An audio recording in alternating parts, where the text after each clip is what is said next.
ನಮಸ್ತೆ, ನಿಷ್ಠ ಅಡುಗೆ ಮನೆಗೆ ಸ್ವಾಗತ. ಇವತ್ತು ಕ್ಯಾರೆಟ್ ಪ್ಯೂರಿ ಯಾವ ರೀತಿ ಮಾಡೋದು ಅಂತಂದೇಳಿ ನೋಡೋಣ. ಕ್ಯಾರೆಟ್ ಪ್ಯೂರಿಗೆ ಮೊದಲನೇದಾಗಿ ನಾನಿಲ್ಲಿ 2 ಕ್ಯಾರೆಟ್ನ ತೊಗೊಂಡಿದ್ದೀನಿ. 2 ಕ್ಯಾರೆಟ್ನ ತೊಗೊಂಡ್ಬಿಟ್ಟು ಕ್ಲೀನಾಗಿ ಹೊರಗಿಂದೆಲ್ಲ ತೆಗೆದ್ಬಿಟ್ಟು ಕ್ಲೀನಾಗಿ ನಾನು ತೊಳ್ಕೊಂಡು 2 ಕ್ಯಾರೆಟ್ನ ಕೂಡ ನಾನು ಕುಕ್ಕರ್ಗೆ ಹಾಕ್ಕೊಳ್ತೀನಿ.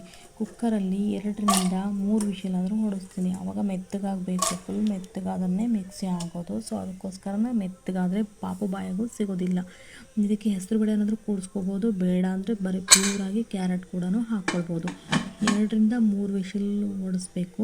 ಆವಾಗಲೇ ಇದು ಮೆತ್ತಗೋಗೋದು. 6 ಮಂತ್ ಬೇಬಿ ಇರ್ಬೇಕಾದ್ರೆ ನಾನು ಬರೀ ರಾಗಿ ಮಲ್ಟ್ ಅಷ್ಟೇ ಕೊಡ್ತಿದ್ದೆ. 7 ಮಂತ್ ಆದಮೇಲೆ ಪ್ಯೂರಿಗಳನ್ನು ಸ್ಟಾರ್ಟ್ ಮಾಡಿದೆ.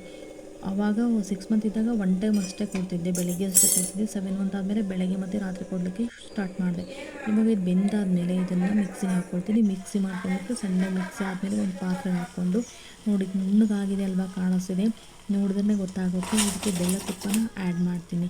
ನಾವು ಕ್ಯಾರೆಟ್ ಹಲ್ವೆಲ್ಲ ಮಾಡ್ಕೊಂಡು ತಿನ್ವಲ್ವಾ, ಅದೇ ಥರ ಆಗಿರುತ್ತೆ. ಮಗುಗೂ ಕೂಡ ತುಂಬ ಟೇಸ್ಟಿ ಆಗಿರುತ್ತೆ, ಹೆಲ್ದಿ ಕೂಡ ಆಗಿರುತ್ತೆ, ಚೆನ್ನಾಗಿರುತ್ತೆ. ಇದನ್ನು ನೋಡಿ ಈ ಥರ ಕಾಣಿಸ್ತಿದೆ ಅಲ್ವಾ, ಹಲ್ವಾ ಥರ ಆಗಿರುತ್ತೆ. ಇದನ್ನು ಸ್ವಲ್ಪ ಬಿಸಿ ಆದಮೇಲೆ ಸ್ವಲ್ಪ ಬೆಚ್ಚಗಾದರೆ, ಸ್ವಲ್ಪ ಬಿಸಿ ಆದರೆ ಸಾಕು, ಮಗುಗೆ ತಣ್ಣಗೆ ಬೇಡ, ಸ್ವಲ್ಪ ಬಿಸಿ ಬಿಸಿ ತಿನ್ನಿಸಿದ್ರೆ ಚೆನ್ನಾಗಿರುತ್ತೆ ಅನ್ನೋದಕ್ಕೋಸ್ಕರ ಸ್ವಲ್ಪ ಇದು ನೋಡಿ ಬೆಲ್ಲ ತುಪ್ಪ ಆದಮೇಲೆ ಇದನ್ನು ಎಲ್ಲ ಕೂಡಿಸ್ಬಿಟ್ಟು 1-2 ನಿಮಿಷ ಬೇಯಿಸೋದೇನು ಬೇಡ, ಸ್ವಲ್ಪ ಉಗುರು ಬೆಚ್ಚಗಾದರೆ ಸಾಕು, ಮಗು ತಿನ್ನೋಕ್ಕೆ ಟೇಸ್ಟಿಯಾಗಿರುತ್ತೆ, ತುಂಬ ಚೆನ್ನಾಗೂ ಕೂಡ ಆಗಿರುತ್ತೆ. ಫ್ರೆಂಡ್ಸ್, ನೀವು ಕೂಡ ಟ್ರೈ ಮಾಡಿ ನೋಡಿ ಹೇಗೆ ಆಗಿದೆ ಅಂತಂದೇಳಿ ಕಮೆಂಟ್ ಮೂಲಕ ತಿಳಿಸಿ.